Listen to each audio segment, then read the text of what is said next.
All right, this is a new local recording. Apologies to people watching the Twitch VOD for the silence, but my mic wasn't working, and I don't know why.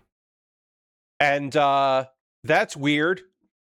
So that means the next couple streams I get to, before the stream starts, I get to, in the tick down from the sound, like happening, I get to, test my audio, I guess, in the pre-show. I'll test my audio. I guess. I don't know. Huh. That's very weird. Thank you for immediately telling me, Lashberg. I appreciate that. Anyway, welcome to the Baer Workshop, where sometimes shit just gets fucking weird for no apparent reason. I don't know why that happened, but it did. It was literally, I can see the EQ of my voice like rise and fall on OBS, but it wasn't coming out to you. And I don't know why that was the case. Very fucking weird. Considering that I need to record Pat Bear's Anime Club on Saturday as a live stream, and that next Tuesday is my birthday subathon, that's fucking horrifying. I don't know why that happened. I don't love that happened. Shit ain't great. Anyway, what was I gonna say? I'm gonna say something, and I don't remember what that was. Anyway, hey, we're gonna get to model kit building in a second. Oh yeah, that's what I was gonna do. I was gonna plug my birthday stream. This coming Tuesday, 3:30 p.m. Eastern time, start time.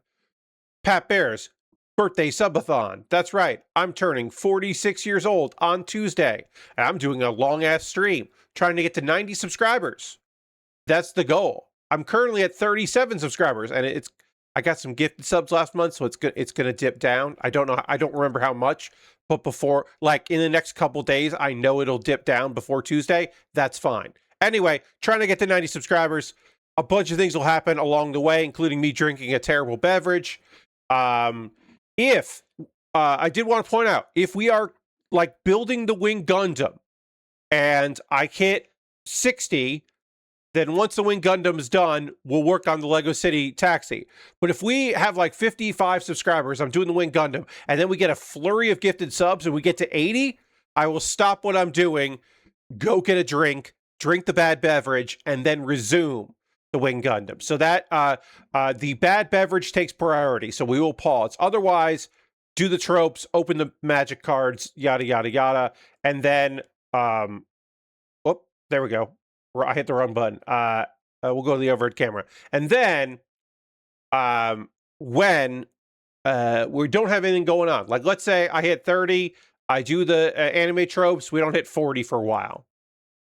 I've got Dorf Romantic. I have Dorf Romantic, and I have the Medieval Pack, which was a DLC that I was gifted by the company that what makes the game, which is very kind of them. And so we'll be playing some Dorf Romantic in between, because that's easy for me to just quit out of the game and do something else.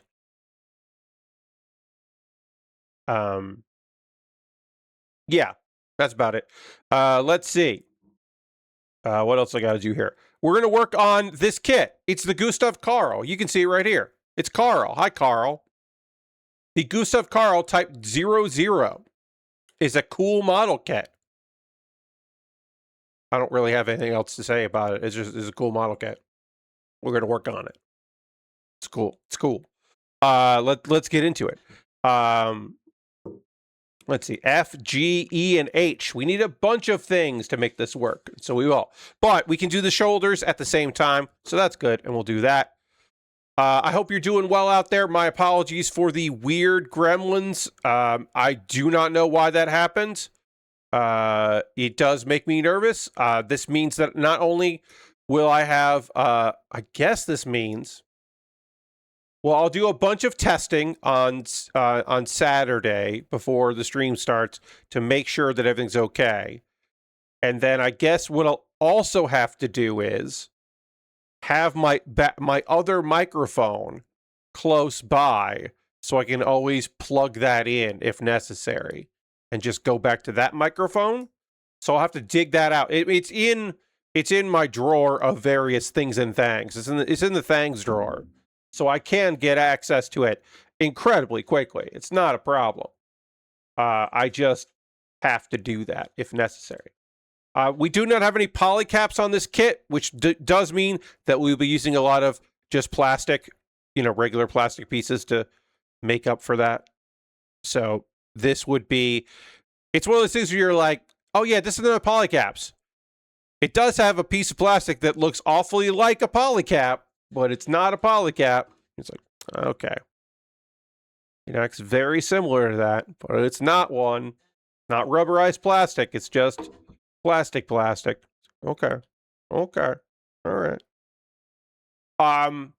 This is a quick little thing that I'll just say. What if you dual mic it like it was a press conference? Last week, I don't think I have a microphone stand, but I think this is the only microphone stand I have. I do not have a backup. I have my other microphone might fit on a stand that I have. I maybe could do dual mic. I maybe could do that. But most likely what I'll have is just, oh, this isn't working. Okay, unscrew this, pop it away, get the other mic on, screw that on, use it that. Not ideal, but it's something I could do if I had to. I guess I could just dig out. You know what? It would probably be easier to just dig out my headset mic and just plug it in, because there's on the top of my monitor. I'm pointing down, like below this desk is my monitor tower, my PC tower, and so I could plug in a headset microphone to that.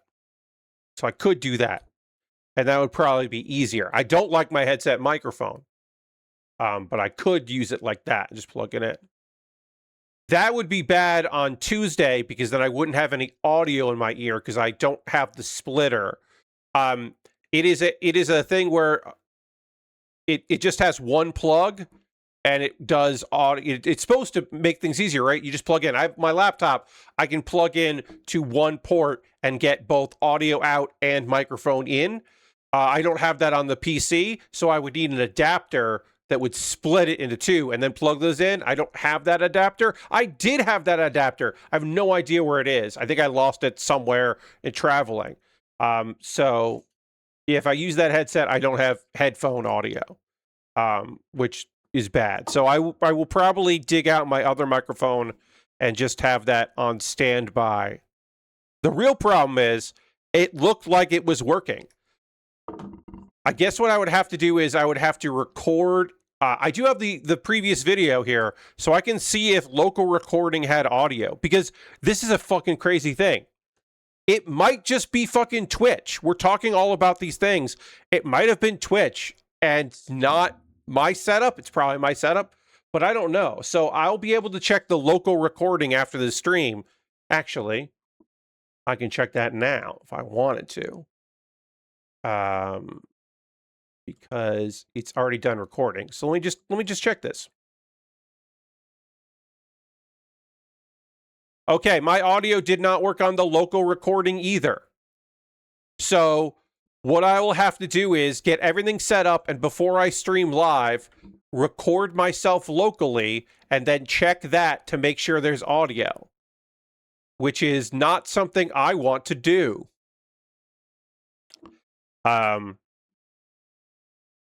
As you might imagine, I don't want to do that, but I will, because it's important that people can hear me. So I will, I guess, I'll have to check local audio, record it, and listen before every stream for a while. What was I going to say? I'm going to say something. I can't remember. Oh, yeah. There's not much to say about this. There was Atlas put out a video, like a little, like, not press conference, but a little like, hey, here's some video stuff about Persona 4 Revival, which is coming out in February of next year.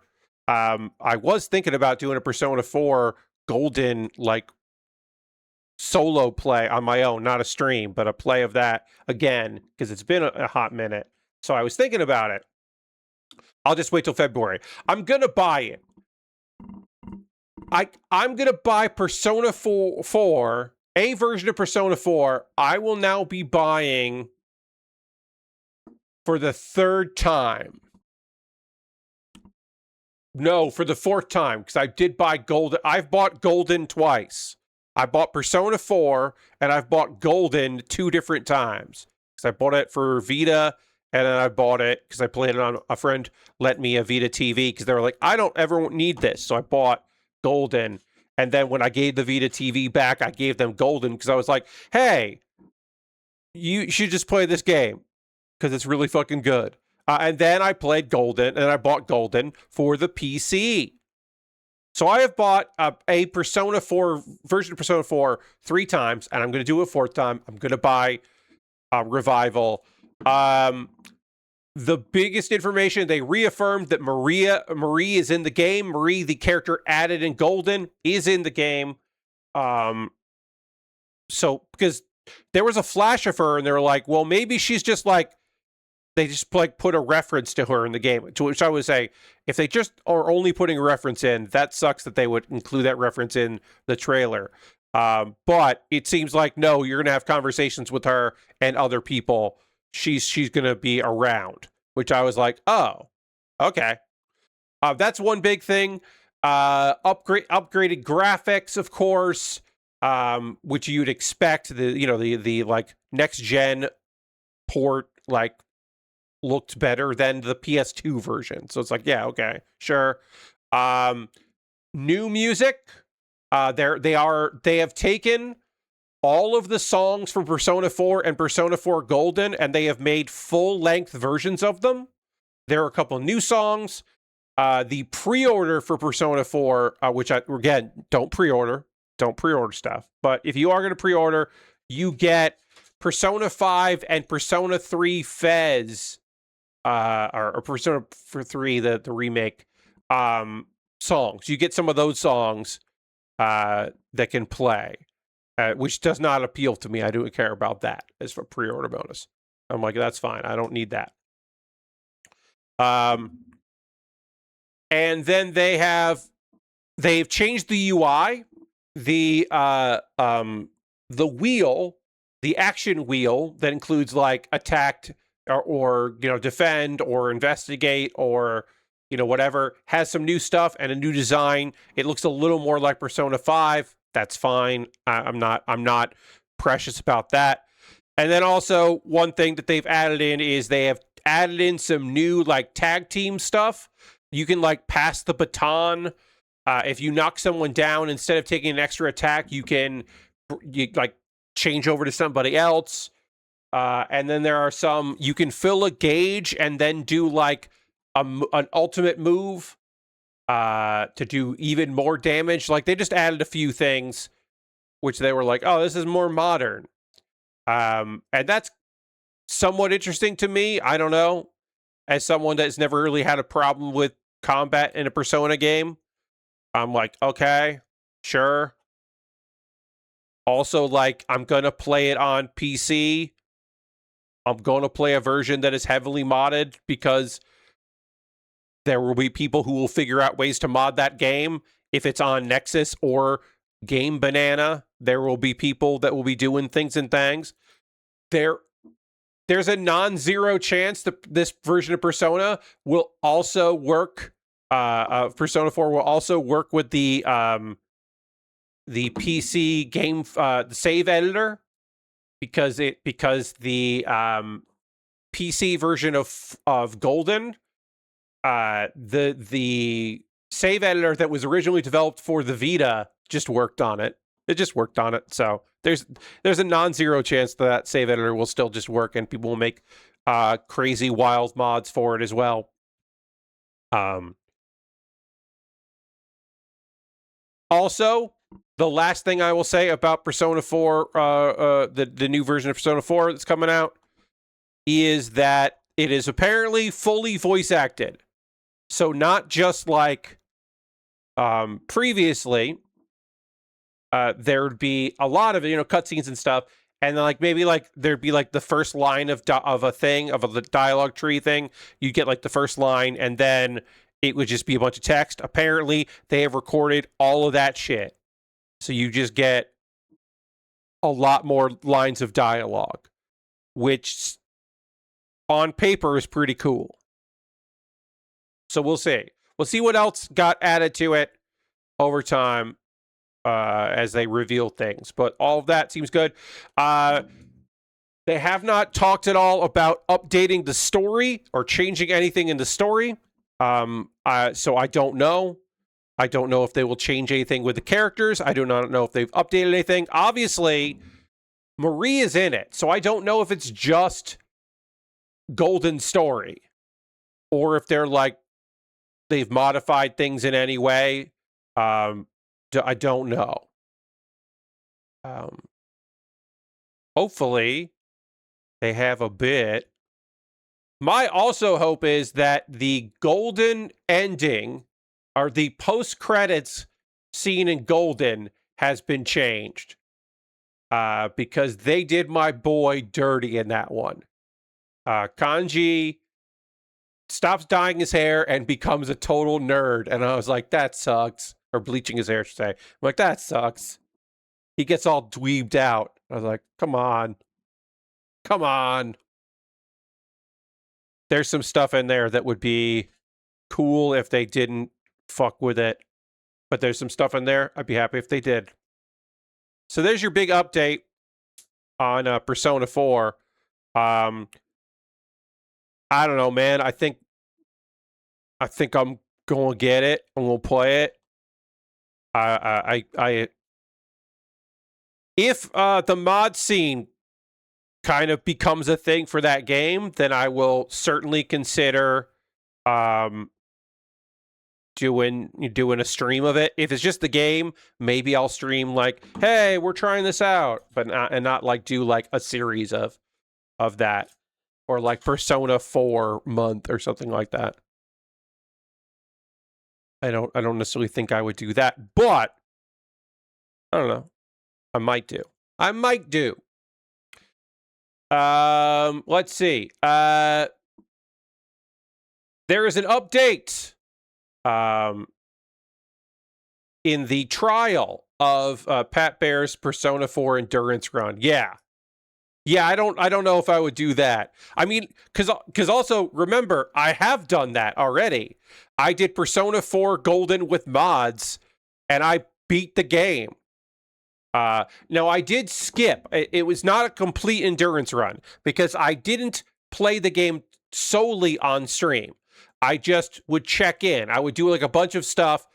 I would like get to the end of a dungeon and then stream me beating that dungeon and then doing some other shit. Because to me, the combat, like going through a whole dungeon when I was just cheating my way through it, wasn't particularly engaging, but it was interesting to get to the end of it and then see what was up, and then do storyline stuff and all that. That to me was interesting. Way to show off the mods. All right, so how do you work? You go in like what? That's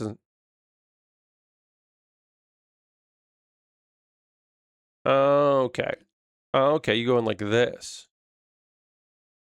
I forgot that the armor on this kit the shoulder armor on this is weird. I forgot that. I'm going to make this big so I can look at it. Yeah, it's like, it's odd. The shoulder armor on this is odd, and I forgot about that. Fine. Cool.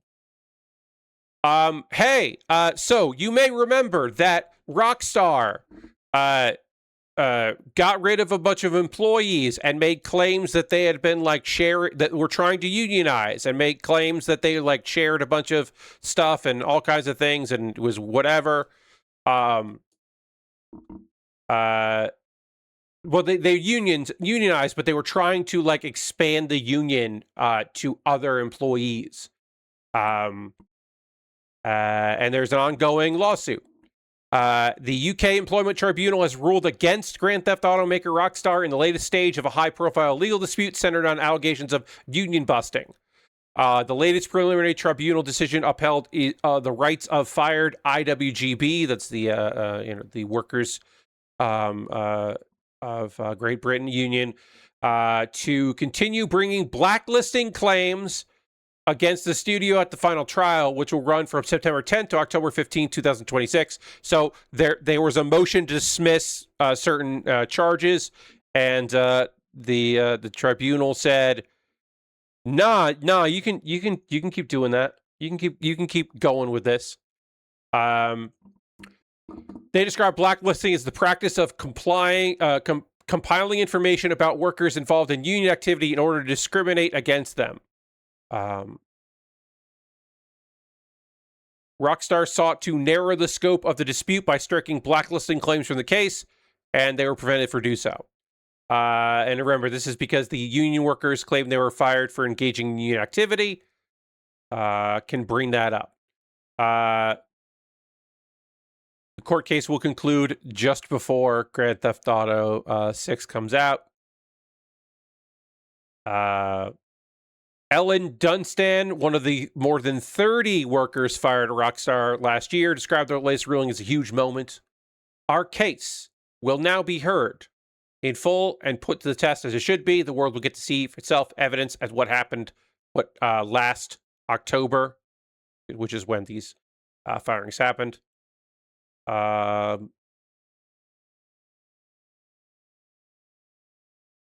Tribunal has refused to let Rockstar off the hook, finding that serious factual questions remain about how these workers were identified, listed, and dismissed, questions that must now be tested at full hearing. Rockstar has maintained that the firings were a response to employees leaking confidential information in a Discord channel, which again, that supposedly confidential information was probably just how much money do you make here and things of that nature, and not leaked files or anything. They're not leaking game code to one another. They were talking to union organizers about union stuff, and Rockstar got fucking mad about it because they don't want a union.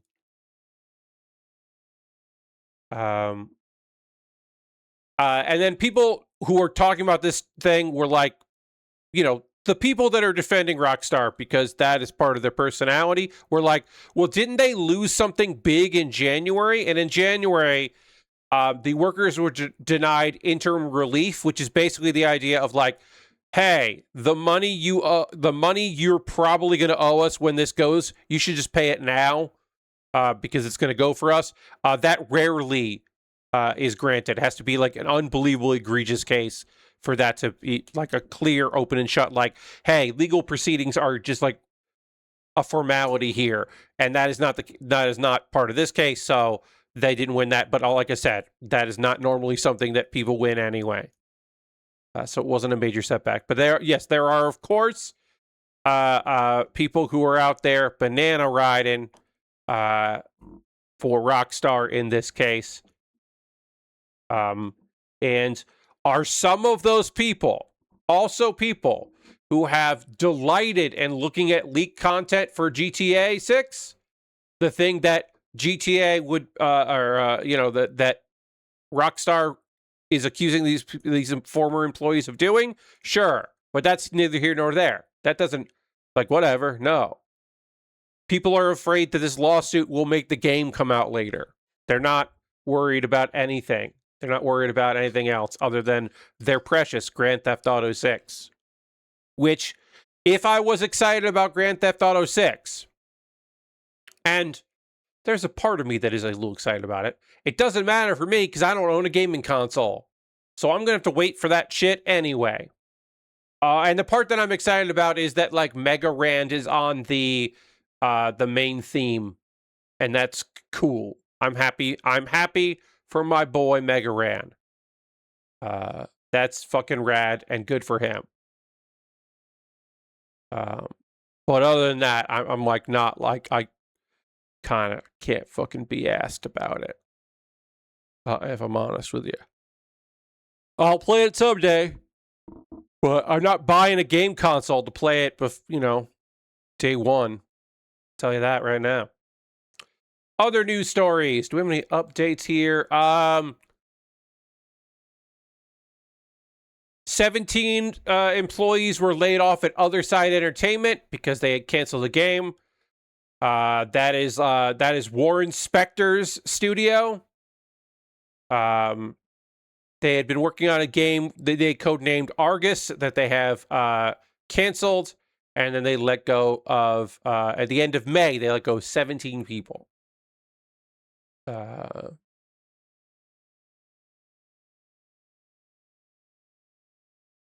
And then apparently part of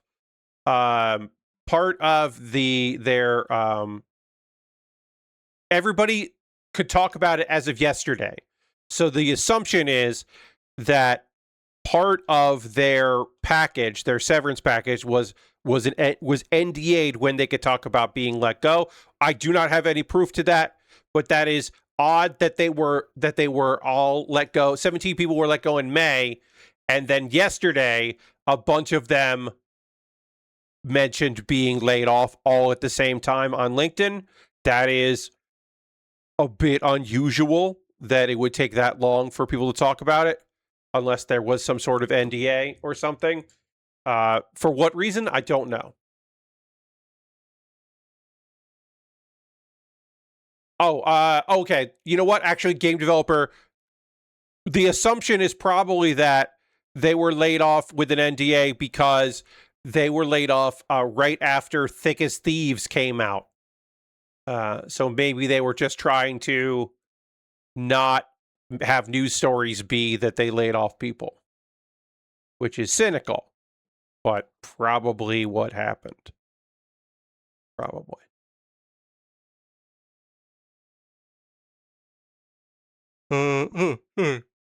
Let's see.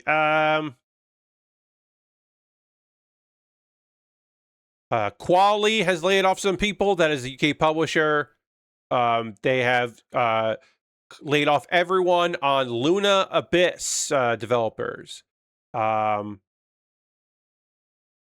month after the game out, they have laid off everyone that worked on that game that were still there.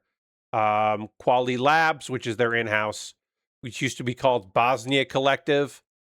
Should also mention, Bosnia Collective was renamed Quali Labs when Quali acquired them in September 2025. They have not had that studio for even a year. And now everyone that worked as part of that studio is fucking gone. This shit fucking sucks. The bullet hell shooter that they were all laid off for launched on May 21st, 2026. That is 9 people. The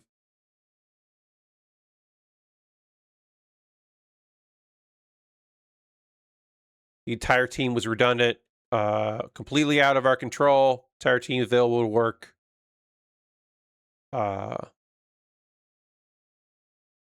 Sucks. Also, the CEO was didn't just go, "Hey, we had to lose people." They were like, "We are enamored by all the love and support we received of the game, both by our industry and critically by journalists and media. While we faced many challenges along the way, it has been a highlight of our careers, and we are incredibly proud that we've seen it the light of day. Thank you to everyone who believed in us." Also, everyone that fucking worked on that game that we're so proud of doesn't work here anymore. Oh, this fucking shit, man.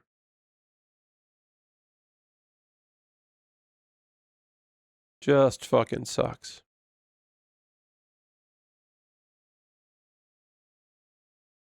Shit sucks so much.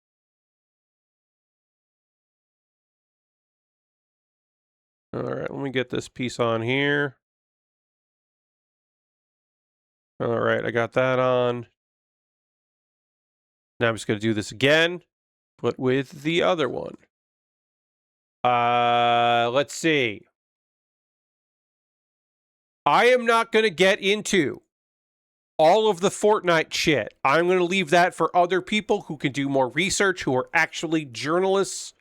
The recap is the next version of Unreal is going to have a lot of AI-powered features, generative AI-powered features.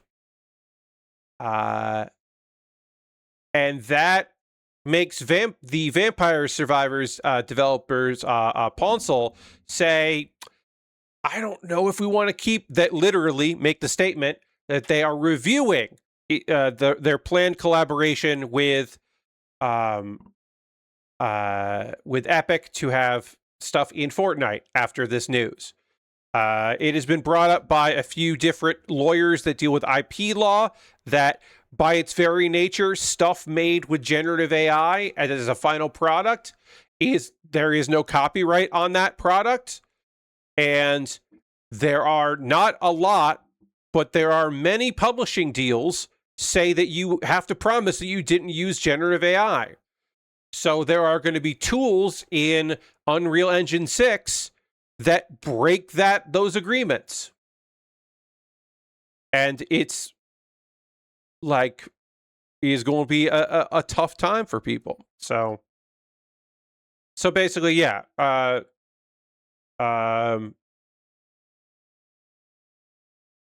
Ponsel said on Reddit, following today's announcement about Gen AI usage by Epic to create all sorts of game assets, including Fortnite characters, we're currently reviewing our collaboration with Fortnite.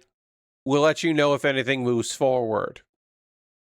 Because they're basically, I think what they're saying is, we don't want you to fucking use generative AI tools to make things based on our IP in your goddamn video game, which I think is fucking fair.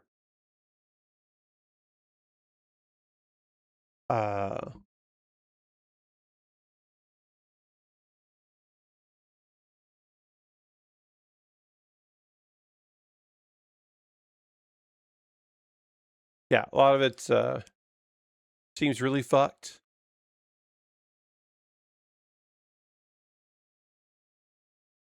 Got a bunch of other news. Also, if I seem distracted at any point right now, I just need you to know that my father has made microwave popcorn. I didn't hear the kernels popping, but I can smell it through my closed door.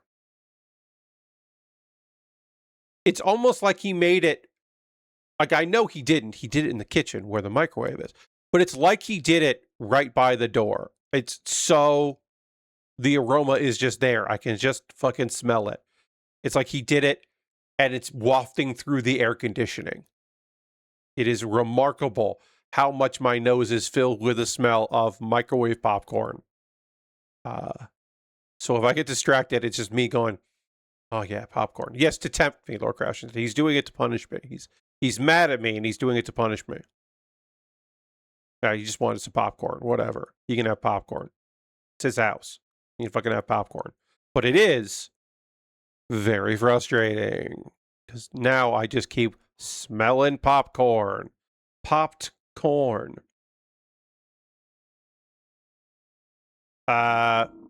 Yes, he also muted my mic. He did something weird with my microphone. Let's see.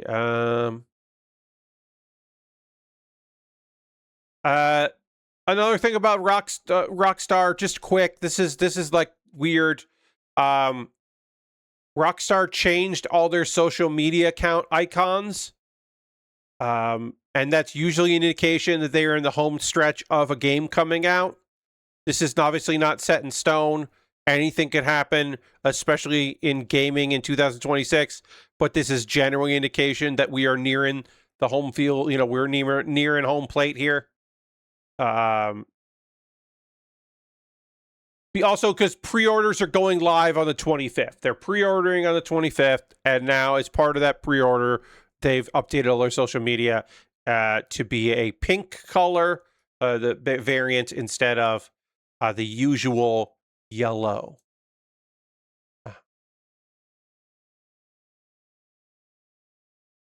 because that means they're in full swing GTA 6 marketing mode.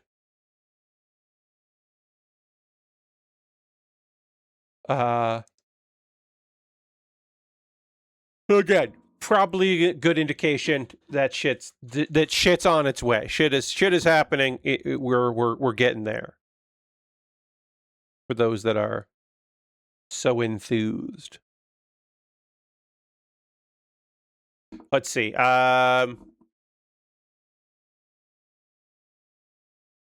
Forbidden Door, which is next Sunday. Luckily, we are in the time when football is not happening. Tony Khan does Sunday pay-per-views, and then when football's happening, he does Saturday pay-per-views.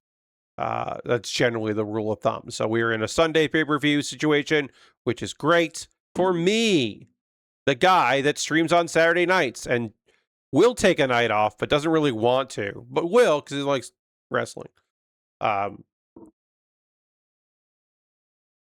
We know the Owens Hart. We now know that Mercedes Moné is going to the finals of Forbidden Door. Now, we won't say it here because we respect spoilers. We respect that because it hasn't aired. It happened. Collision that happens this Saturday got recorded. The results of Athena versus Maya World are out there if you want to go look at spoilers.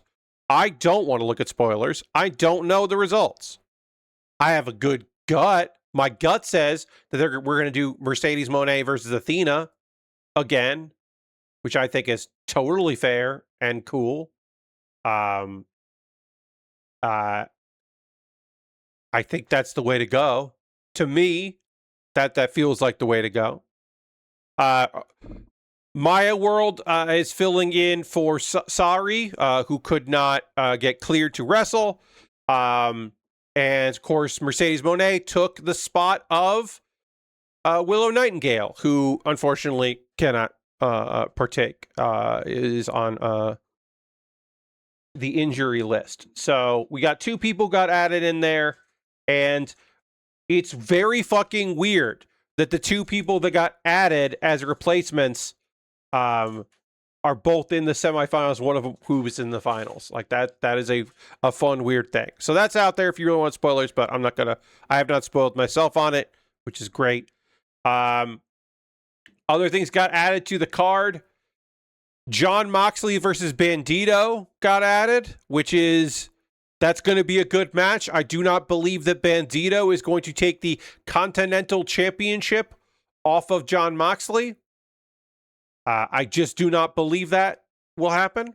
I believe on Collision, there is a challenge made that was kind of teased earlier on social media for a New Japan belt and a Pac versus Shota Inoue, I believe is going to happen or is going to be confirmed or denied, but that is the storyline. That has not been officially added yet. Cope and Cage are defending their titles against Dave Finlay and Clark Connors, aka the Dogs. The Dogs are getting a fucking title shot. That's the thing that's happening. As I said last week, that match is either confirmed or not confirmed on Collision, but has not been confirmed on. It has been either confirmed or not confirmed on television that has not aired yet. So that's what I'm saying. It is not official until the show airs, because they could edit it off the recording. They could change their minds and not do it, and then it will just be for the live crowd got to see that. So it doesn't count yet. And then the 2 teams for Team Briscoe versus Team MJF, which is where it's a steel cage match. If Briscoe's team wins, he gets an AEW World Championship match against MJF. Versus if he doesn't win, he doesn't get a title shot. That's it. He doesn't get a title shot if they lose this. Team MJF, which of course is just all Don Callis family members, is Kevin Knight, Kyle Fletcher, Jake Doyle, Jake something, Ian what will be one of the quote unquote one of the 3 main events, but in one of the biggest matches of that show, his first AEW pay-per-view, pretty fucking wild. Okada and Andrade El Idolo. Andrade, of course, basically a babyface at this point, kind of a heel, who also wants a title shot with MJF. Does not like that other people are getting title shots. Perfectly reasonable to be like, wait, what the fuck? And of course, Kevin Knight also wants a title shot. So we got a bunch of people that want them shots. They want them shots. They want that gold. Got to get that gold. And then on the babyface side, who are doing this because they don't like people in the Don Callis family, or they want Mark Briscoe to get a title shot, or both. Mark Briscoe, Orange Cassidy, Roderick Strong, Kyle O'Reilly. Those are the members of the conglomeration. Konosuke Takeshita, who does not like people in the Don Callis family. And then Darby Allin, who will jump off the cage in a stupid manner and somehow not hurt himself, but do a big move. I am bummed that it is. I understand why it is Darby and not, because they were like, and somebody who really has a problem with Kevin Knight. And I was like, oh, hell yeah, it's going to be fucking Speedball. We did it. It's not Speedball. I am surprised that Mark Davis is not in there instead of Jake Doyle. But then again, Jake Doyle could be in there to take the pin, I guess. So like, I assume that that Mark is going to win, and that is going to be what happens at Redemption, which is the new pay-per-view that's happening in July. And the main event of that will be Mark Briscoe versus MJF. That's my guess.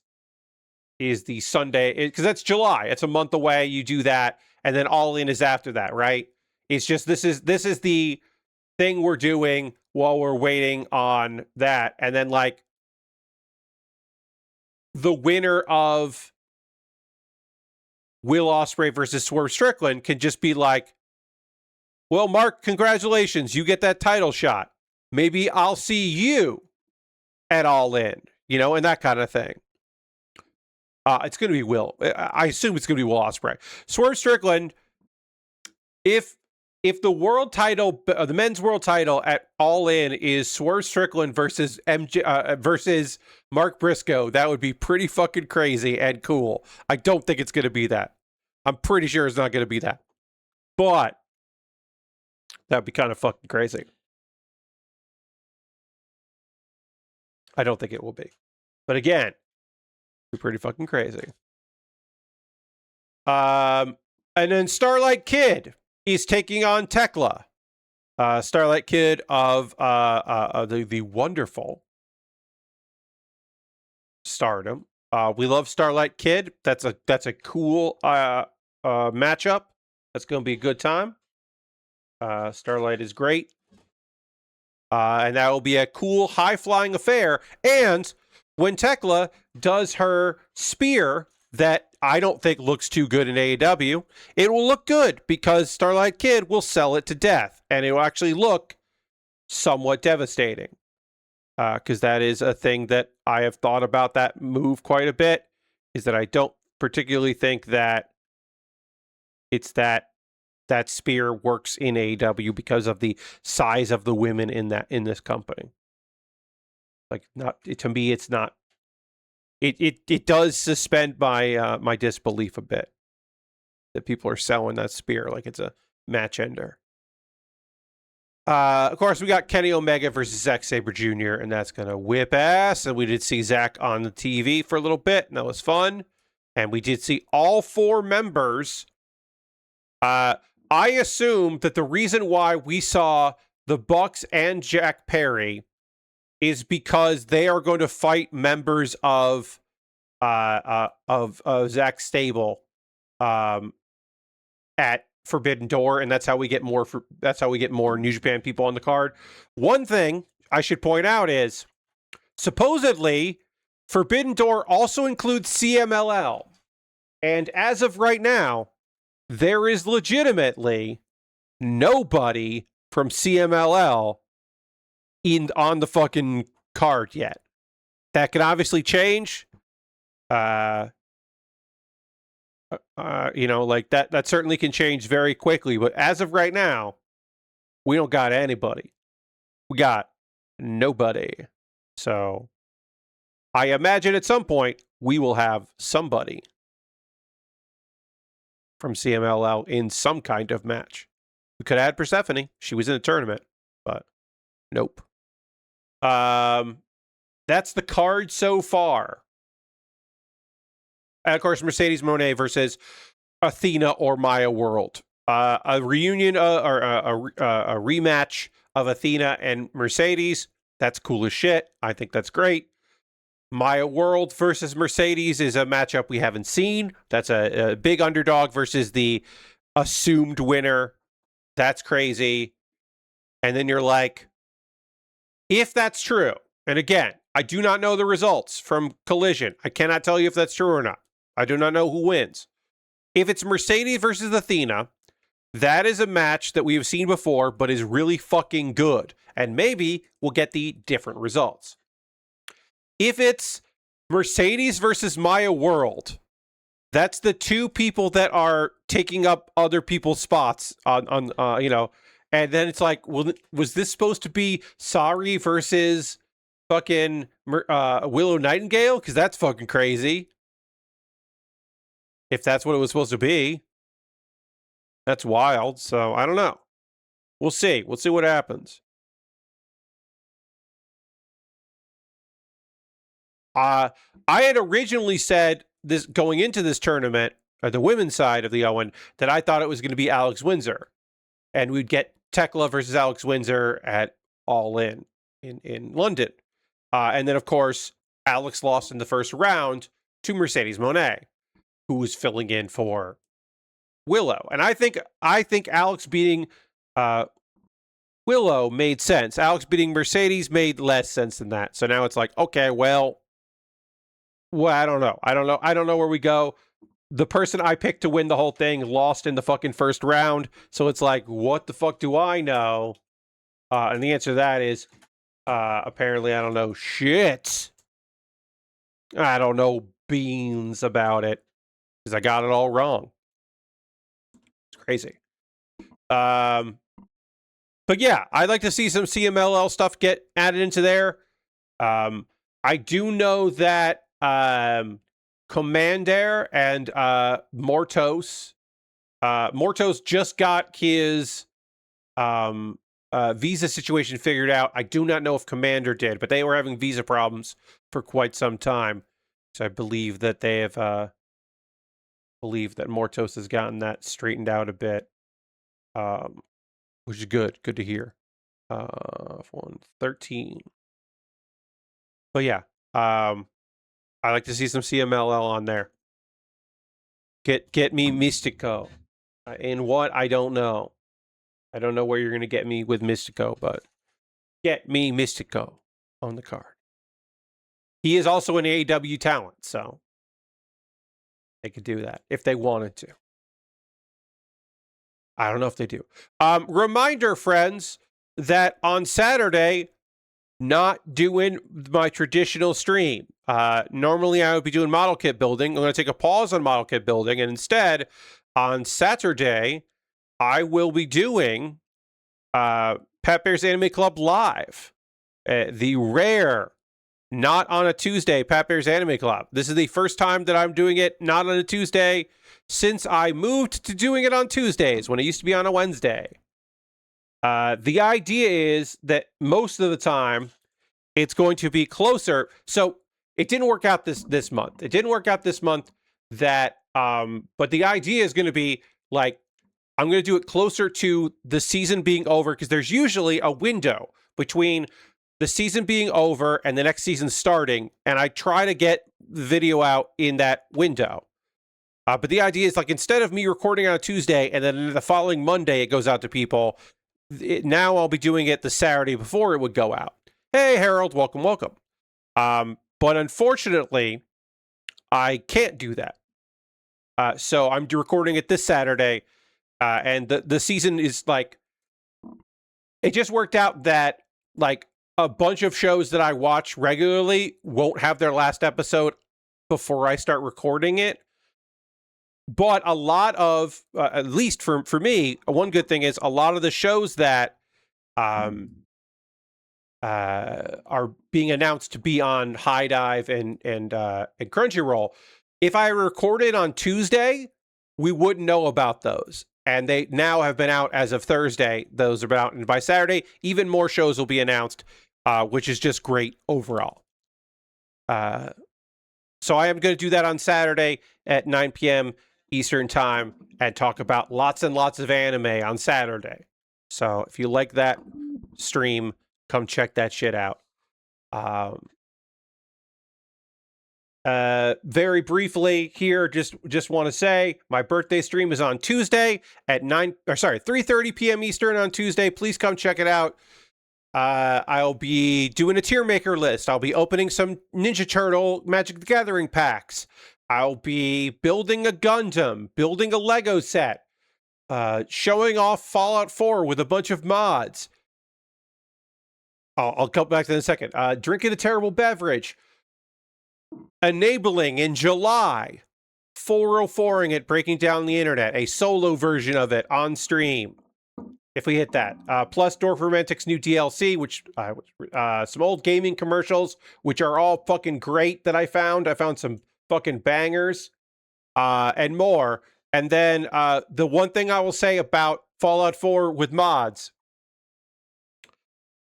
I have decided that one of the things we're going to do is to show off where I am in my current game that I'm playing is we're going to go one shot someone that you shouldn't kill when we're going to go kill a character that you shouldn't kill at the time that I'm going to do it. That's all I'll say. It very much disrupts the game to do this, but we're fucking doing it. Because I think it's very fucking funny to do that. So we're going to do it. We're going to go take out a character that, and it will make me laugh quite a bit when we do. But I'll show off a bunch of mods, a variety of mods that are silly and fun, and you'll hopefully have a good time with all of that. If I reach that, if I get to that many subs, that's 70 subs. That's a lot. I might not hit it. I don't know. But that's on Tuesday. Anyway, speaking of subscribers, if you're currently a subscriber to the Baer Workshop, you can throw the Bear Cave, the Lego, the Scythe, the Tier 2 Blue emote in the chat. Being a subscriber is the easiest way to support what I do through Cash Money or your Prime Gaming token. If you have Amazon Prime linked with your Twitch, you get a token. You can use that token for anybody. And if you want to use that token for me, your friend Pat, I think that would be pretty fucking cool if you want to do that. You don't have to, but if you want to, it'd be pretty cool. You could gift a sub. You could get me even closer to my goal. Right now, I'm at 37 subscribers. I can show that. I'm at 37 subscribers there on the way to 90. As I said, it will drop down because there were some gifted subs in May. So it will drop down below that as we get close, but whatever. It's fine. It'll still be cool. There are other ways to support me financially that don't involve that. Like you could go to my Patreon at patreon.com/PatBear. Over on my Patreon, there's a $1, $3, $5, and $10 tier. There are different rewards for different tiers. Consider joining me on Patreon. If you wanted to, you could do that. Yeah, there's good stuff over on the Patreon. There will be a Q&A that I will be putting the call out for next week and recording next weekend. And various other things and things over on the Patreon. I also have a YouTube channel at youtube.com/PatBear. Over my YouTube channel, you can, of course, subscribe for free, and I would love it if you subscribed. And while you're over there, consider becoming a member. For just $2 a month, you get my Wednesday videos on Tuesday. So the video that I put out yesterday, you would have already seen it. You wouldn't even need to know about it. More on that video later. So I think YouTube. Those are all monthly ways to support me. If you want to throw $1 or $2 in the bucket, if you want to do the tip jar, you could do that through my PayPal or my Ko-Fi, and everything I make through direct donations through YouTube, which includes AdSense. Through Patreon and through Twitch, all goes into a fund, and from that fund, I pull money out to buy model kits. I got a backlog of model kits. A lot of cool, weird shit. Some of which are small little things that'll be building if we get there on the birthday subathon. But other stuff, I just got other stuff in there. Now, the thing is, I've got that backlog. Happy. I got a bunch of cool shit in there. I got another kit coming on Sunday that I just bought that is weird looking. I'm excited to build that in the future. But also, sometimes people buy things for me to build. Like this. This is the Gustav Karl Type-OO. Chris bought this for me. Thank you, Chris. I bought this off my Amazon wish list. So I'm building it now. It jumped the queue. It jumped ahead of all the other shit that I've got going on. Also, we found out that Harold, who's in the chat, thank you, Harold, bought me a model kit to build. I'm going to be working on I'm going to be working on a Gelgoog from G-Quux. And that's what we'll work on next. Once this is done, I'm going to go and do that. So thank you very much. If you would like to buy something for me to build, you can always go to my Amazon wish list. Anything bought off the wish list will get a dedicated video. And then it will jump the queue, as I said, and become the next thing I work on. If you want to buy the Legend Gundam from Gundam Seed Destiny, one of them Gundams that has a giant backpack that looks like a fucking spaceship, you could buy that, and then I'll build it. I just recently added that to wish list. But yeah, I got model kits and Lego sets, inexpensive kits, expensive kits, some gear. If you just like want me to have a new USB-C wall charger, because all the wall chargers are getting kind of wonky, you could do that. Or you could buy me a new marker. I've never used a pour style, a P-O-U-R, pour style, not pour, style Gundam marker, and so I would like to try that at some point. It's different from the regular ones I have. I don't know. I'd like to give that a shot. You could do that if you wanted to. You don't have to. I also have a wish list on Throne. I have recently updated that wish list. You can check out Throne, see if there's something there you'd like to see me put together. That would be neat. And then, of course, the most complicated and convoluted way to support me financially is to go to USA Gundam Store. At USA Gundam Store, you can buy a gift card. They will send you an email with a gift card code. Then you can send me a whisper on Twitch or a private message on Blue Sky or Mastodon with that gift card code. And then I will use that gift card code to buy something on USA Gundam Store. The most convoluted and complicated way to support me. But you can do that. If you want to join my Discord, we'd love to have you in the Discord. Come hang out in the Discord. It's a nice little, chill little server. A couple of video links for you to check out. As said, on Saturday, I will be recording a new episode of Pat Baer's Anime Club. The most recent episode of Pat Baer's Anime Club is me talking shit about a subgenre trend that I do not like. A lot of fantasy action manga, and it's bled into a couple anime, but it's mostly a manga problem. They're doing this thing where everybody's a fucking streamer. And I've said this before. I don't mean that I'm mad at manga about streamers. Like, oh, this is a story about like a VTuber, or my roommate's a gamer, or like my roommate's great at Minecraft or whatever. No, none of that. I'm talking about this guy or gal or non-binary pal is a adventurer. They're in a guild. They're a dungeon explorer, and also it's live streamed, and we have to see chat all the fucking time. And I'm sick of that shit. I don't like it. So I made a rant video because I haven't done a rant video in a while. That was my negative rant video. Next go around, next season, I'm going to have a positive rant video because I'm going to be ranting about how not enough people are watching good anime in a company or missing out on good anime because they are not watching a streaming service that sucks, and how that's a bummer. So it might also be negative, but I understand. I get it. And then Kuma Bear is my weekly anime recommendation series. This month's theme is mecha because it is my birthday month, and so I talk about one of my favorite things, which is mecha anime. And I talked about an anime that maybe I don't need to recommend to people, but I still feel like I can talk about shows that I want to talk about. I talked about Neon Genesis Evangelion, which is a show that, again, probably doesn't need me to recommend it. But my angle on recommending it was there's a lot that's said about its exploration of good and evil, Catholicism, father and son dynamics, what we do in a crisis, the unbelievably disastrous idea of putting the future in teenagers' hands, multiple teenagers. There's many things to be said about it, right? We don't often talk enough about how it's a fucking cool mech show and how the mech designs are insane. And I didn't even get into spoilers about it. I didn't even get into spoilers, just on its surface.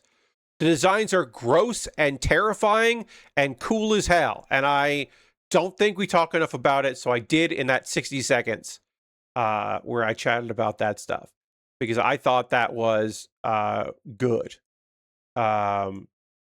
And it has not gotten, unfortunately, not gotten a lot of views, which is a shame. I got a bunch of views on the previous one I did, Bravern, which was low. Golden Lighten did really well. It did exceptionally well compared to the other videos for the last couple of months. Of all shows, my video on Frieren did dog shit views, and I have not recovered from that. I just have not recovered from that, and it's a real shame. I don't know what happened, but people don't watch my Kumaveri videos anymore. I'm going to try posting them at a different time. I used to post them at like 4 p.m. Eastern, and I'm going to try a different time and see if that helps. Maybe if I post it at like noon, it will help. I don't know. But next week, I'm going to try with my last of my videos about this cool mecha stuff. I got one more mech video that I'm excited to talk about in the next week. But anyway, that's it for that. I am going to talk about some anime that I have been watching. I am going to drink a beverage because I need some water. And we are going to dramatically transition back to the overhead camera, which we will do right now.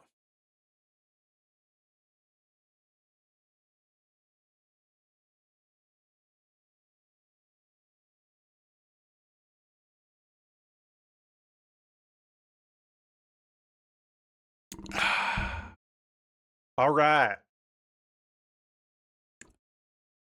So let's talk about Hat Atelier and Marriagetoxin. That's the episode 12 of 13 for Witch Hat and episode 11 of 12 for Marriagetoxin.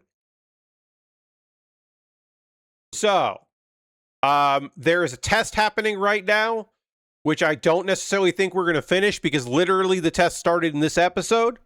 So I don't think we're going to get to the end of the test in the next episode. I assume we're going to end on a cliffhanger and the announcement of a season 2. Or a second core. I don't know if it was season 2 or part 2 of season 1. I don't know how they're going to do it. But I do think that they are going to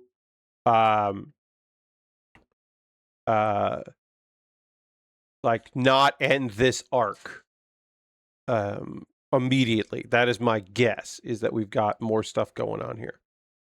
All right, so we finished this arm. Now working on to other arm, F18 we need, which is here. These are not symmetrical arms, so we have to do a little different stuff on this, which we will, which is fine. We'll get that going, and then we will see what else we need to build here.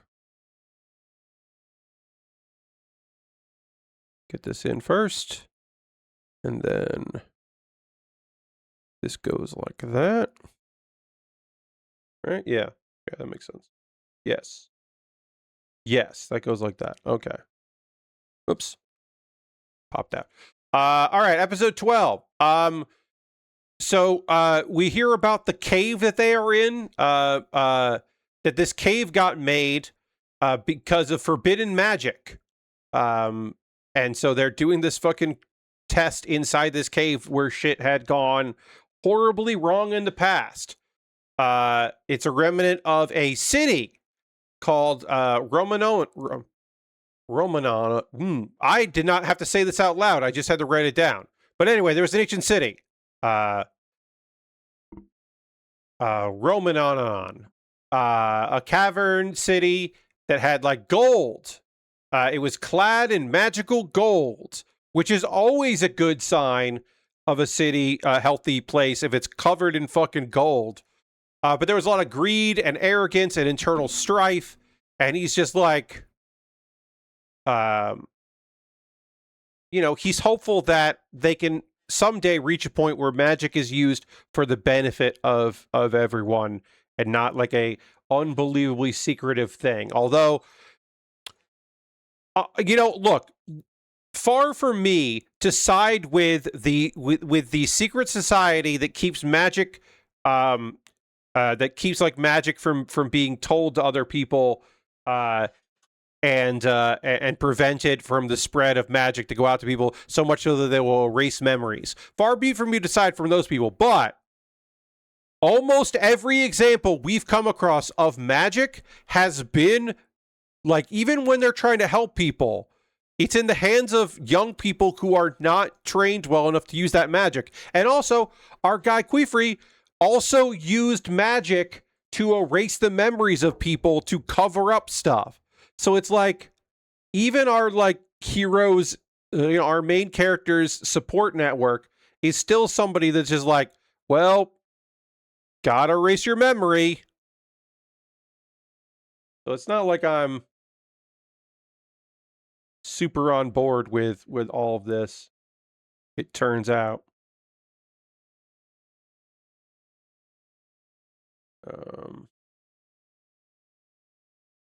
There it is. Sorry, that had to snap in and was not snapping in.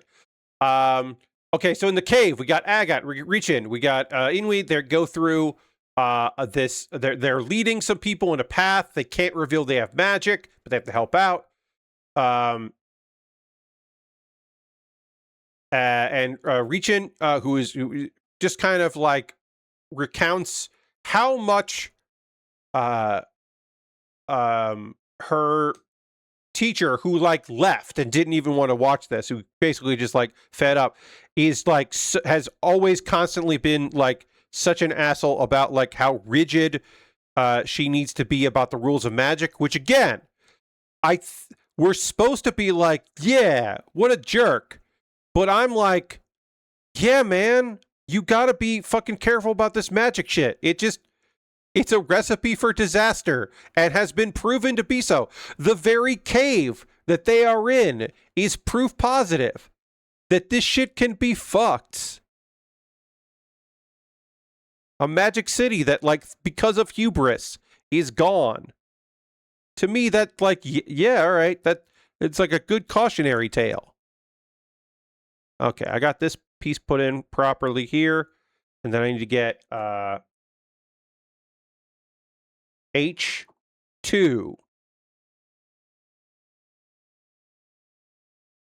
Is that how this is supposed to look? Yeah, and then H2 goes there.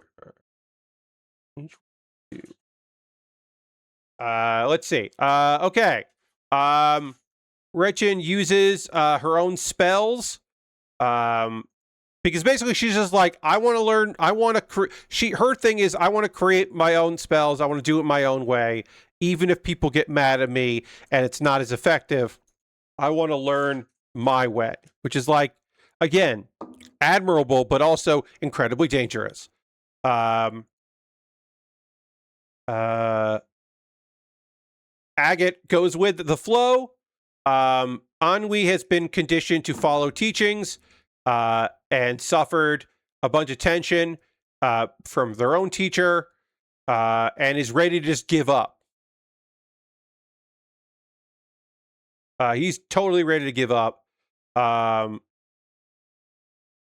And Reichen kind of motivates him to like to kind of like maybe get an advantage of what's going on here. And that causes Enui to panic, who then sees the cloak has a mimicking spell rune because they have to they're hiding their whole thing, and that gives some inspiration. So he modifies it so he can hide in the darkness, and everyone's just like, "Whoa, holy shit! You've like improved it. That's rad." And so they can continue. And remember that Richin just wants to do the own thing, and this is like Alaria being like, this is the reason why you're in here is the benefits of solving a situation in different ways. It is it's weird. This test for magic folks is a test that it's, they're supposed to learn and grow by doing this test. It is not just a let's see how far you've done. It's like everything's a life lesson.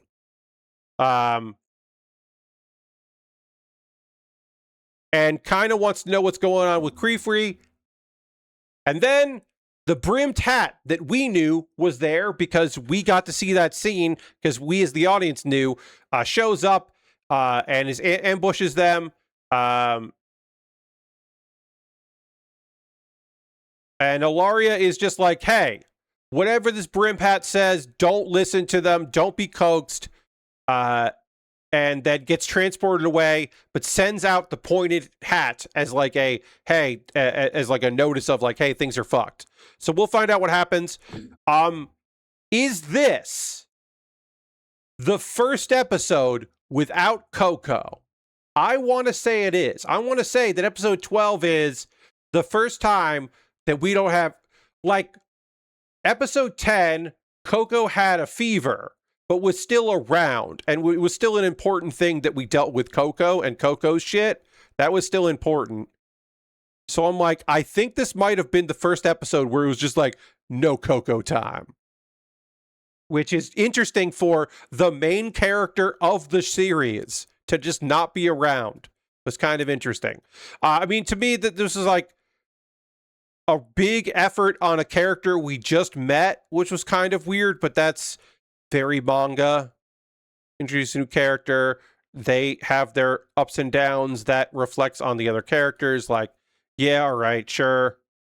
That works, I guess. I don't know.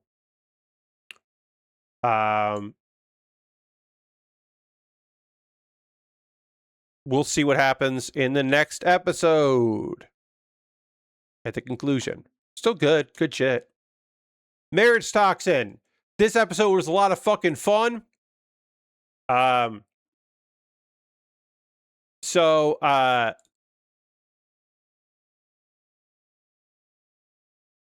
we get some backstory stuff because remember that there was there at the end. So they're fighting. This is the conclusion here. We got the Beast Clan. They want to crossbreed people with powers. There's the Hunter that was trying to take care of them because some of the clans are bad, like the Beast Clan.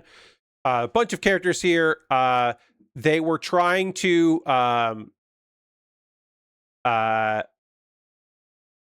Arashiyama has a flashback to has a realization that her clan, her branch family, used to be able to talk to rats, and so via the rats she communicates to prisoners, asking them to escape. And I thought we were going to see a fucking prison break.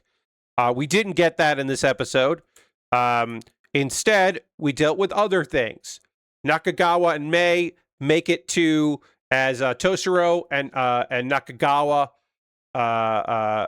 They start fighting Byako in her polar bear form because apparently that branch of the Beast Clan can only take on like most of the Beast Clan. They have a partner who is an animal, and then they can communicate with that partner, and they gain strength through communicating with that partner and all that. But our that branch they only can do it by wearing skins. So they can't ever have a companion who is alive. They get powers based on the skin they're wearing, which is wild. So they were kind of ostracized. And Toshiro promised that would, like, this DNA splicing that he was doing would fix their problem. And so then we get this, like, Hyako, which is like an animal skin made for Byakko that is made up of a bunch of different animals, like 93 animals and humans. So basically, his ultimate idea is, if I make this weird skin full of animal and human blood and then put it on this one girl, everything will be fucking cool. That's the big answer. Nakagawa's girlfriend, he gets his ass whooped, and then his girlfriend calls, and he answers the phone, and she's just like, hey, I want to go to a concert, like, let me know when you're done, when you're off work, and we should go, and all that, and she's really sweet. Now, we find out she knows, because he's told her what his job is, that she is not naive about it, because there's a little talk about that, about, like, oh, well, you know, like, she's wasting everybody's time. She doesn't know what she's talking about. It's no, she does know what she's talking about.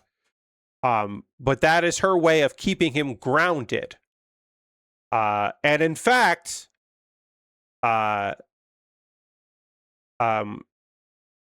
that makes our guy, Toshiro, our villain Toshiro, be like, oh yeah, we'll definitely kill her. I mean, we're gonna kill everybody, but we'll definitely kill her for wasting my time. And but the motivation of what he's fighting for, what he's got looking forward to, what he's got in the future, powers our dude the fuck up. And he starts using a lot of analytical stuff, and he's just basically like, he's got the juice because of this. And he severs Hyako's right arm, just takes it clean off. And then stabs his own hand into the cut off arm and uses it as a giant, like, as a weapon, and punches, and it's so fucking cool and stupid. It's wonderful. It's unbelievably goofy in the best way possible. And then just fucking punches a hole in Hyako's chest. And of course, if you're like, well, that did it, right? No, because this is apparently what Toshiro wanted all this time. Because then Toshiro absorbs Hyako's blood, and that means he's now, he can now transform his own right arm into a monster made up of 93 animals and 6 masters, which is insane. That is a nonsense thing. That's what he wanted this whole time. Okay. Hikaru shows up, Hikaru shows up, our main fucking character.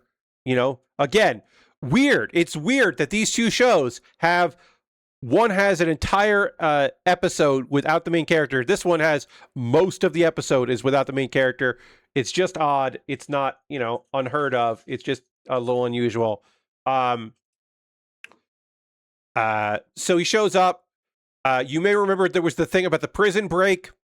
Arashiyama's just like, hey, like, trying to rally the captured Beast Clan members, but they're all distraught. They can't help, because the way that Toshiro got all those animal skins was, of course, by killing the partners of all those people. So yeah, so they're not budging. So we don't get that cool prison riot, but she's not going to give up on trying to convince them that it's worth fighting, even if they are distraught. Meanwhile, last episode, Hikaru thought of triple dosing on this concoction that, like, speeds up everything, but it would be fatal. It could be fatal if he did. but he's thinking now's the time to do it. He takes the triple dose and passes out. So it's like the cliffhanger of like, oh fuck, is he dead? And I thought that's where we were going to end the episode, was like, oh shit, did they just kill off the main character? No, because it looks like Hikaru is going to eat him, which is a crazy thing to say, but is looking like that's something he wanted to do, was to eat a man. This monster man wanted to eat a human, but Hikaru wakes up and he seems to be stronger than ever, running on adrenaline and the dosage of poison. Because remember, this is like a concoction of poison that will give you benefits because a poison master can handle it, but he should be able to handle all of this. So there will be a price to pay in our last episode.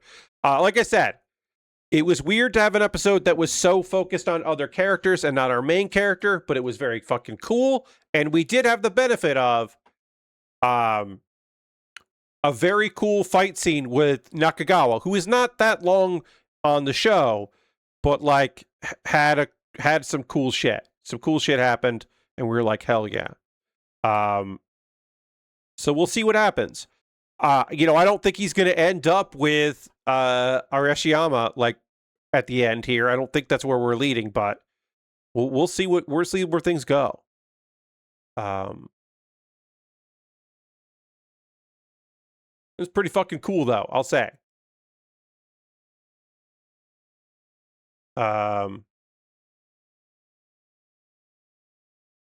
Yeah, it was like pretty neat. Pretty fucking neat. There was some good stuff. Good episode overall. Whoops. I had one of these. I definitely forgotten most of that from when I read it. Yeah, so Lasbrook, I haven't read any Marriagetoxin. I didn't know about the dichotomy of Marriagetoxin until I started watching it. I was just looking for something, and people were like, the action, this is a good anime, they're putting fucking money into it, and this is a fun manga. And I was like, oh, okay, yeah. Like I said, I was not familiar with their game. And watched the first episode and was like, oh, fuck yeah, I'm definitely going to be watching this one. Okay. So yes, for me, I don't remember any of this shit because I didn't watch it. So I don't, all of it is new to me. And what I'm seeing, I'm fucking liking. And we'll talk all about it the last episode next week. I think next Monday will be the last episodes of because the last episodes of Observation Log of My Fiance and Always a Catch, I'll watch, but I won't talk through on Saturday because I'm doing my whole talk a lot about anime. But I will, so I will be able to talk about that, like episode 12. Yeah, because episode 12 doesn't come out yet for that until tomorrow. And then, so on Saturday, I will know the ending of these. And in fact, Always a Catch is out. I will watch that tomorrow. But that's out already. So I will be able to chat about those because I will know the endings, and then I'll talk on Monday. On Monday, I'll do like, I don't know how many I'm going to do. If I'm going to do Garden of the Gods, I might just do all three. You know what? Yeah, I'll say that. On Monday, I will wrap up all three anime, and then until the next shows, then Witch Hat and Marriagetoxin next Thursday, and then next Saturday, I'll probably talk about the shows that I've watched that I haven't really covered, because I do find that fun to kind of talk about those things, because there are a few that I have watched that I have not covered extensively. Now is the part of the stream where I want to hear from you, friends. What are you watching right now? What are you playing? What are you up to? What are you into? What do you got going on? I always love hearing from you about those things and things. So feel free to let me know. Thank you to everybody that was here on Tuesday for me playing some demos. I can tell you that the game that comes out next Tuesday, I will not be playing it on Tuesday, but I do have a copy of Mold Washer. I did receive that, so I will be playing that game when the time comes. On stream, it'll be the next week. I'll postpone trying to get achievements in what do you call it? Trying to get as many achievements as I can, achievement hunting in Leave It Alone. That's gonna have to wait because I want to check out Mold Washer. But I had fun with that. I finished that demo, had a really good time with that, and then I'll be looking forward to playing the game when it comes out. I mean, I can play it now, but I'll probably just wait on it. I did also put more time into, I didn't have much more of Milky's Delivery. I had a really good time with that. I liked Pixel Washer. I look forward to playing that when it comes out full release. That's kind of what I was expecting with Pixel Washer. Like, I will say this. The fact that we played like Concentration or Memory at the end, that was unique in a way that I was like, oh, if they have a few more of those, that could be pretty fucking dope. I don't know if they do have more of those in them. I don't know. But that was pretty fucking cool. So I'll give them props for that. That was pretty fucking neat. That they kind of had a little spin on it. I like that shit. Yeah, I had a good time with those. And then, look. We got raided. Welcome, Raiders. Hello, everybody. One last thing I'll just say about the demos that I played. Truck-kun. Yeah, Truck-kun is fucking awesome. That's just stupid fun. Obviously, big fan of Strange Scaffold, and thrilled to have the chance to play the demo with that. Welcome, Raiders. Hello, folks coming in for Puppet Jarrett. I hope you had a good time over there. Thank you very much for coming in on the raid. For those that don't know me, my name is Pat. I'm a model kit builder by trade. Do Lego sets, model kit building streams. Sometimes I do streams where I talk about anime, which I am doing on Saturday, because this current spring season is just about wrapped up, and the summer season is starting very soon, basically in July. And so I'm going to do a stream this coming Saturday where I just talk all about that. I'm going to talk about like all the shows I watched, and also sometimes I'll give you insight into, hey, I didn't watch this show because it's a horny creep show that's only available on Ocean Vale, the expensive streaming service for perverts. That's capital P perverts, not lowercase p perverts, because like, look, sometimes you want to see animated stuff that's just like what doing things and things. I get it. I understand. You want your horny anime? You get your horny anime. Ocean Vale is like, hey, you got to pay us through PayPal. You can't put this on your credit card. It's like, they may have updated that, but when they launched in the US and Canada, it was PayPal only. And I was like, that sounds skeeved. So anyway, oh man, look, ask my thoughts on bricks and minifigs. Okay, so obviously,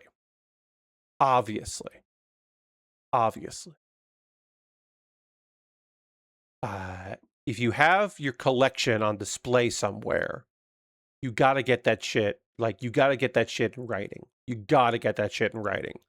I have had, this is years ago, the company I worked for, I had some of my model kits on display for them because they were selling stuff. It was an import store. They were selling things.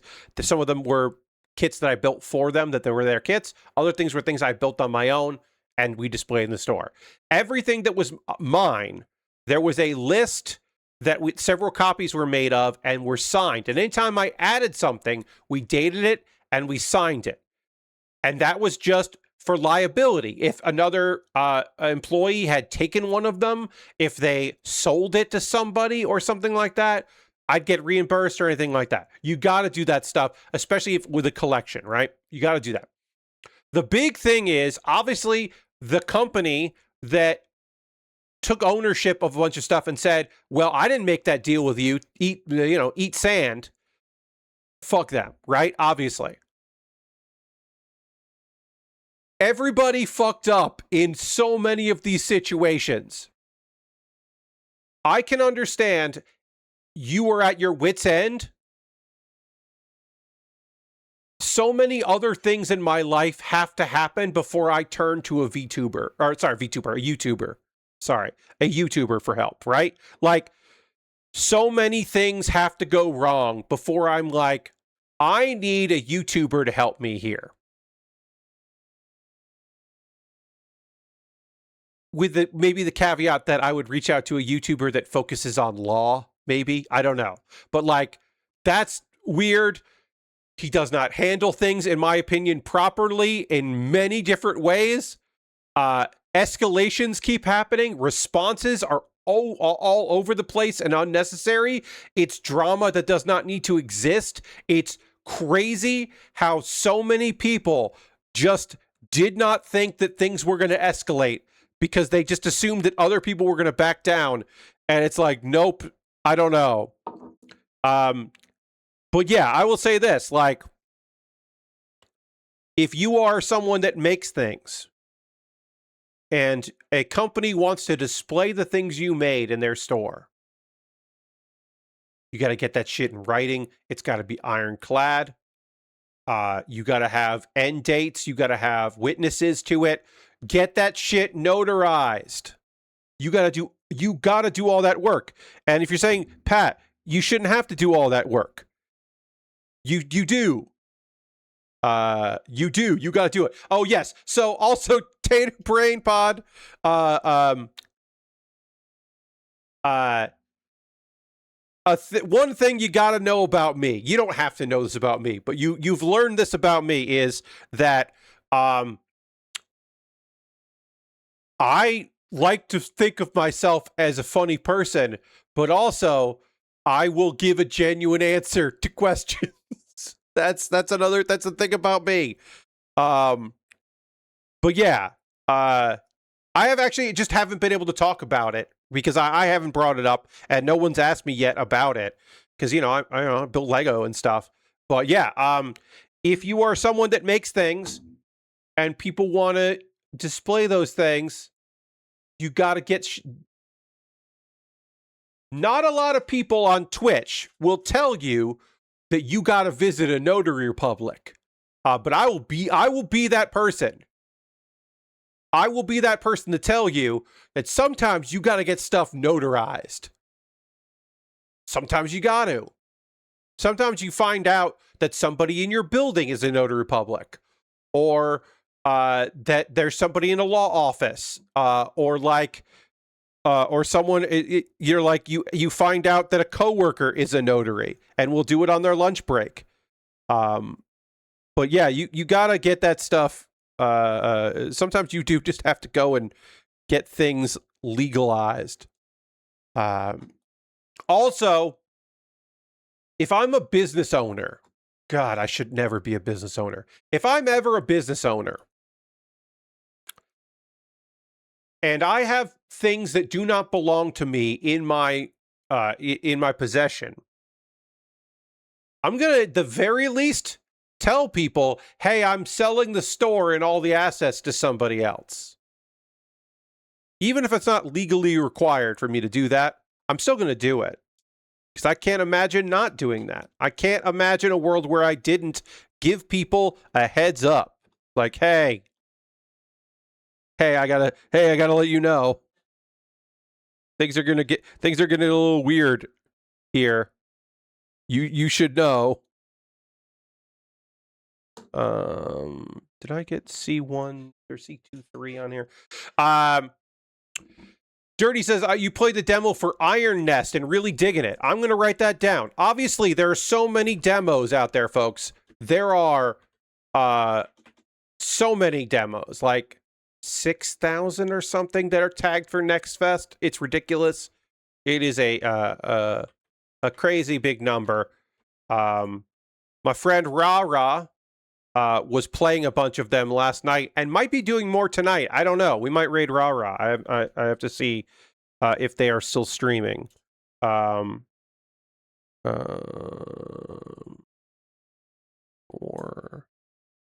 Four. Okay. Is this the piece that? Yeah. Yes. Okay. So yeah, I have not checked out enough of those demos, so I gotta look at more demos. But I liked the ones I played. I liked all the ones that I checked out. Also, on Tuesday I didn't play. It's not part of Next but there is a demo for a fan-made game that is like a Factorium, but it is little creatures trying to make jetpacks on an island.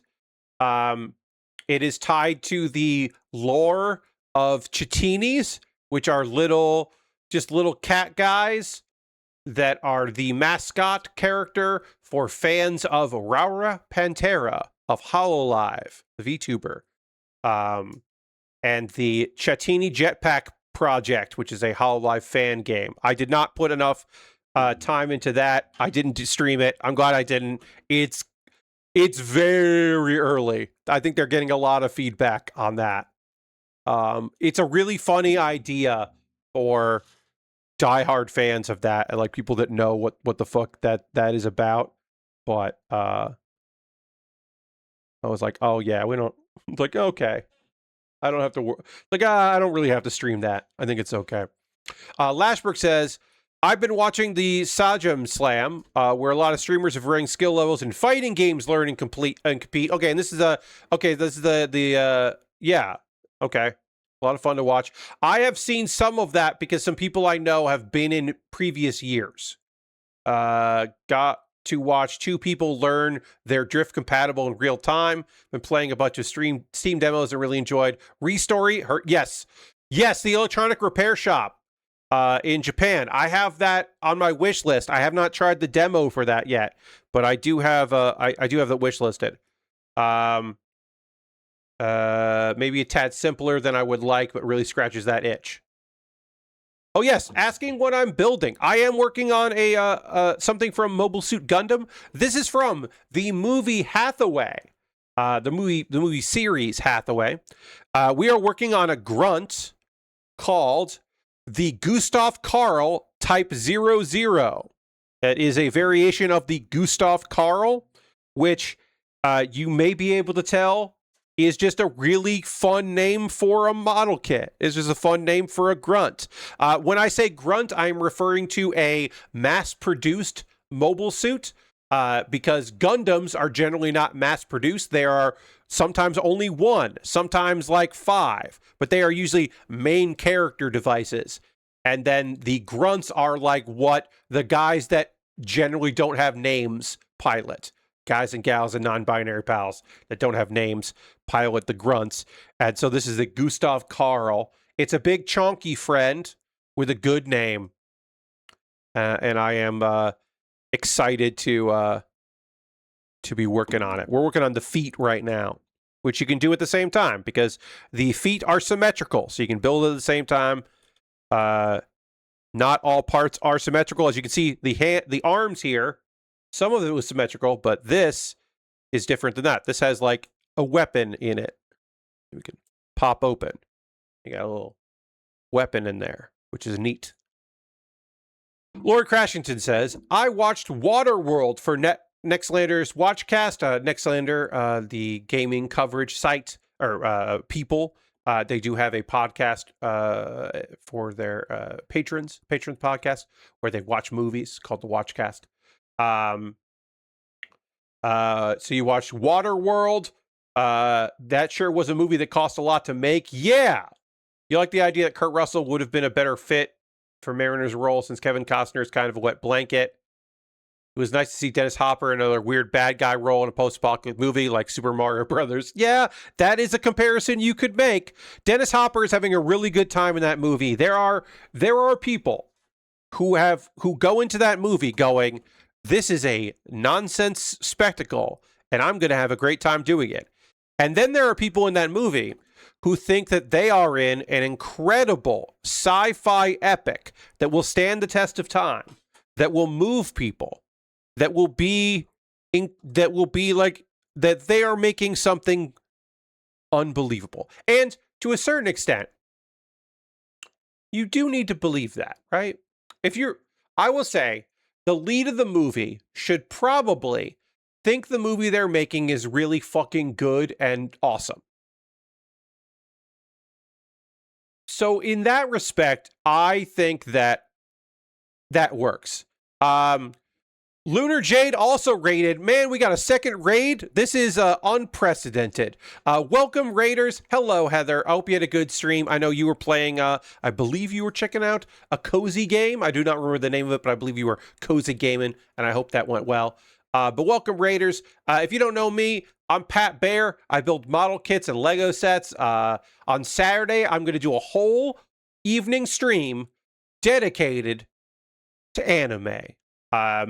Folks that watch Lunar Jade streams probably know that about Beach's Anime Roundup. I do a similar thing. It is right down to the fact that I also use AnyChart to look at the stuff. But I'm going to do a wrap up of the season, what I've watched, what I liked. The season isn't really over yet. A few things are wrapping up by Saturday, but this is the time I can do it. And then I will be doing stuff about next season, because there is more anime than just Ghost in the Shell, the manga-focused Ghost in the Shell. There's going to be other stuff coming out, and there will be other things that people should watch. That's a heavy hitter. But there's also some sequels of some stuff that'll be good, and some new stuff. There are a couple, there could be some bangers next season. Beyond the, obvious heavy hitter that is Science Saru doing a Ghost in the Shell anime.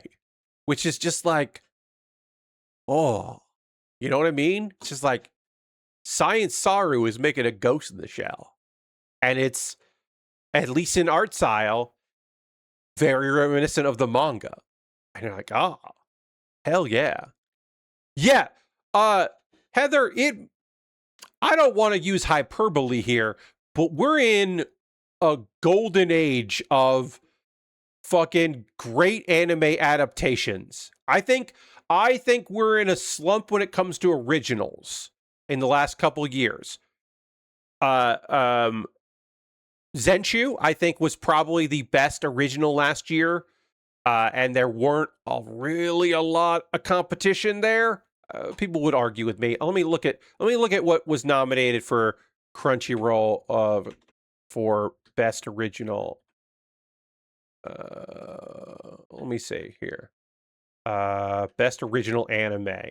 What won for Crunchyroll Awards? Lazarus won, which I don't think was that good, but whatever. I don't think Lazarus was that good. Apocalypse Hotel was phenomenal. Zenshu, Moonrise, G-Quux was fine.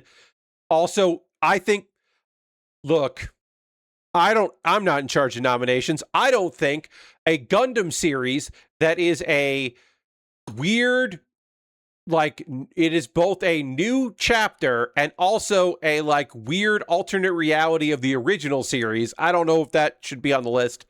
Also, Digimon Beat Break, which I've heard very good things about. I did not watch that from last year. So maybe last year's originals, there were a couple ones that were pretty good. But I would say a lot of originals haven't been super satisfying the last couple of years. But manga adaptations, light novel adaptations, even video game adaptations have been strong. I mean, that Cyberpunk anime was really good. Who would have thought that you could make a cool Cyberpunk anime? My favorite anime movie. Man, that's hard because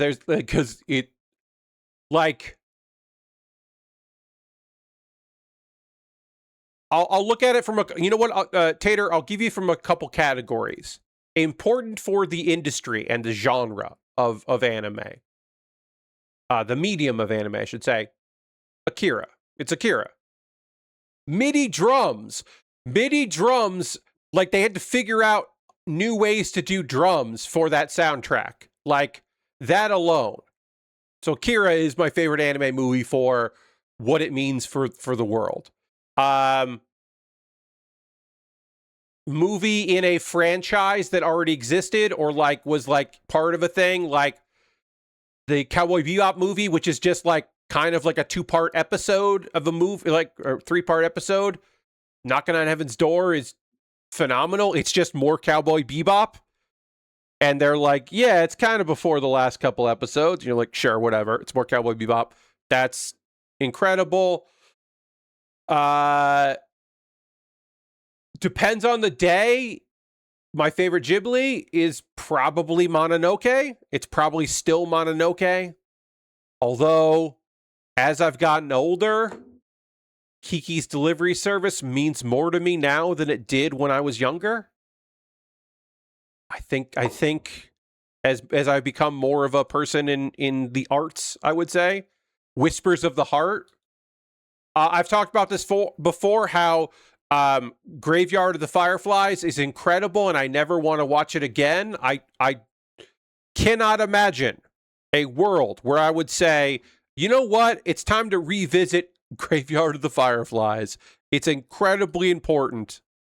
I still can't believe that there are people in this world that watched a double bill when it premiered of Totoro and Graveyard of the Fireflies. There are people that watched those animated movies in the same day.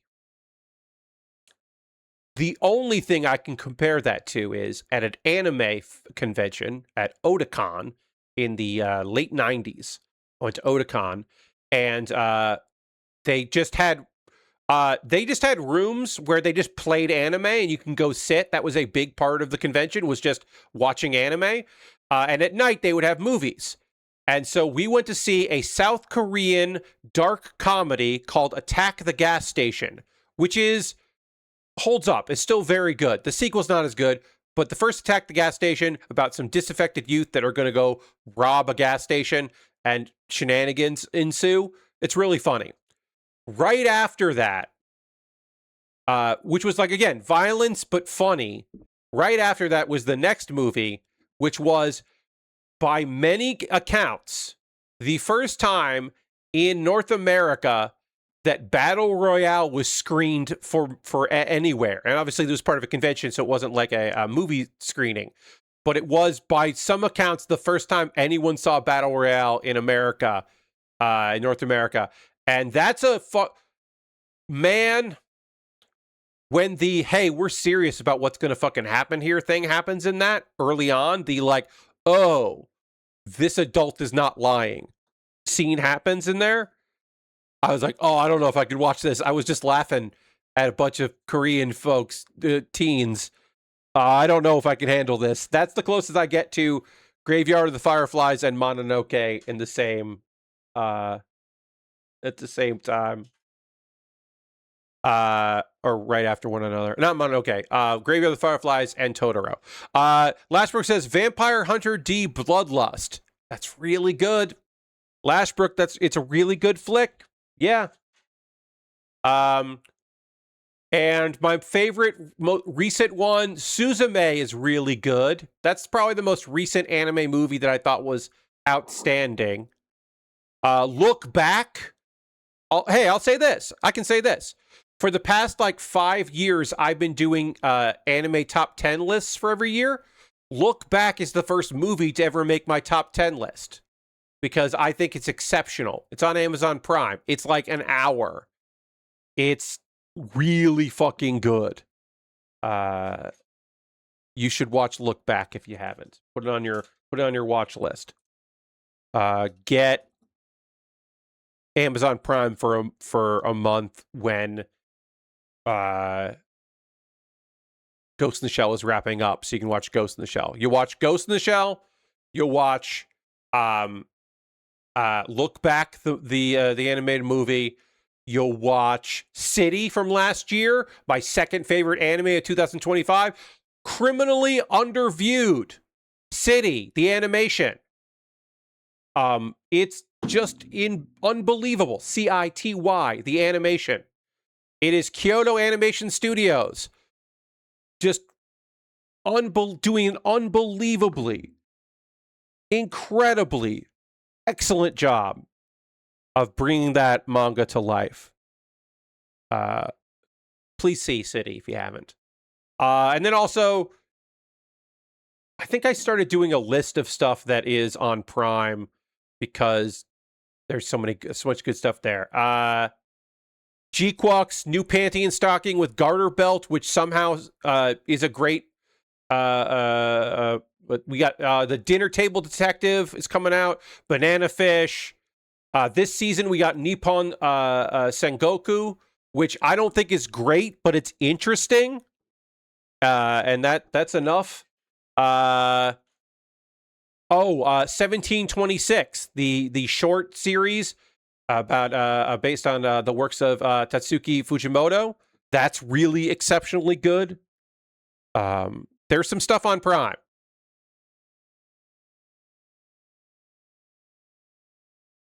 You saw a Viking-themed anime, though. It's a series.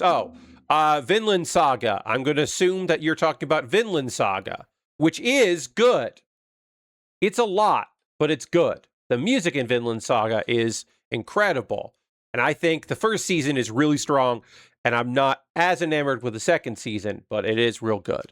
So yes, Vinland Saga. Yeah, that's good stuff. Yeah, there's a lot of good stuff. So I'll be on Saturday. I'll be talking a load of anime.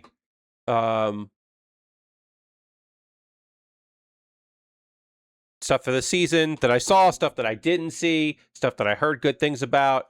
Talking about all the good things on Prime. I need to check in to see if the dub got any better. And I don't imagine it did, but I want to see if that Fist of the North Star reboot got any better audio-wise, because it looked just unbelievably terrible. Every part of that looked awful. The one episode I watched, the dub was like real bad, and it looks terrible. Some people are more forgiving. I'm kind of fine with animation, like kind of the modern wave of digital animation. I'm like kind of being okay with, but oh boy, if you are adapting old stuff and it looks like dog shit, if you're making a new thing that looks worse than an anime from the 90s or the 80s, then you goofed. People keep like trying to make Berserk, and it's just like, stop it. You stop making Berserk that looks terrible. Just stop doing that. People gotta stop. You gotta stop making bad looking Berserk. I can't anymore with that. So all this stuff is for looks. The gun doesn't have any like projectiles or anything on the model kit. No, we don't get anything like that. That is generally not a thing that Bandai does, is to add in projectiles that that work or anything like that, or any movement in there. So it's just going to be because it looks cool for our kit here. All right. Well, we'll get more work done on this later. But I know that we had some raids, which is awesome. And we are going to continue the raid party by going on our own raid. We're going to go find some people doing cool stuff that we want to go hang out with and support, because we always end with a raid. Even if nobody raids us, we still raid there. But this time, we had 2 cool raids. If people want to hit the follow button so they know when I'm streaming next, I typically stream Mondays, Tuesdays, Thursdays, and Saturdays at 9 p.m. Monday, Thursday, and Saturday are normally model kit building. Tuesday is a variety. This Saturday, though, I am doing a stream where I play video games. I'm not doing a video game stream. This Saturday, I'm doing my anime stream. Sorry, I'm thinking ahead to other things. My apologies. Let's see. I got to find somebody awesome for us to go raid. We went a little long tonight, which is fine. Who are we going to go hang out with? Okay, we're going to Rara. My friend Vectroid, aka Rara, is playing a bunch of demos from Next Fest. But the twist is that this is maybe not. Some of these games are not from this year's Next Fest. That is just, Rara has just so many demos that they never got rid of. So she's like, oh, I guess I'll just try this. So we might see some demos that don't exist anymore on Steam. We'll find out. But we're going to go raid Rara, who is good people. Sometimes a VTuber, sometimes a FaceTuber. In this case, a FaceTuber. We'll go hang out with Rara. And I would say consider coming back on Saturday at 9 p.m. Eastern for 2 hours plus anime talk. It's going to go long, but it'll be good. Thank you all so much for being here. I hope you have a great rest of your night. I'll see you on the next one. Goodbye, everybody. Goodbye, goodbye, goodbye, goodbye.